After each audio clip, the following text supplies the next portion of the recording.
C'est une course contre la montre. Les pièces de cet orgue, vieux de 122 ans, sont répertoriées et démontées minutieusement.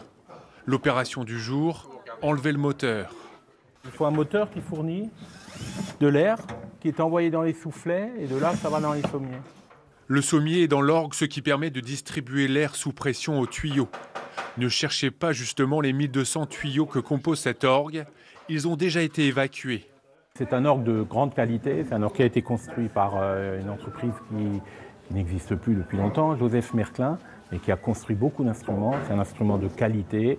Et bien sûr, toutes les pièces sont déjà répertoriées au niveau de la fabrication. 3 entreprises sont venues en urgence pour déposer l'imposant instrument de 7 mètres de haut. La semaine prochaine, les tailleurs de pierre prendront place pour piqueter le mur intérieur de la façade.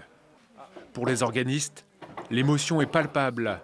Il y a 50 ans, ils se sont rencontrés ici avant de se marier et de jouer ensemble. J'avais 9 ans, j'accompagnais une messe. J'avais les bras assez longs pour jouer là, mais pas pour jouer là. J'ai perdu l'équilibre et je me suis écrasée sur les 2 claviers. Ça fait un bruit terrible. Ça fait un peu quelque chose, mais on espère qu'il reviendra bien vite et en bon état, parce que c'était un peu angoissant les dernières séances, les derniers concerts, des notes qui restaient coincées. Les travaux de l'orgue s'inscrivent dans un plan global de restauration de l'église à hauteur de 4 100 000 €. Il faut savoir que la nef et l'orgue sont classés au bâtiment des monuments historiques. Je crois que c'est un bâtiment qu'il faut conserver.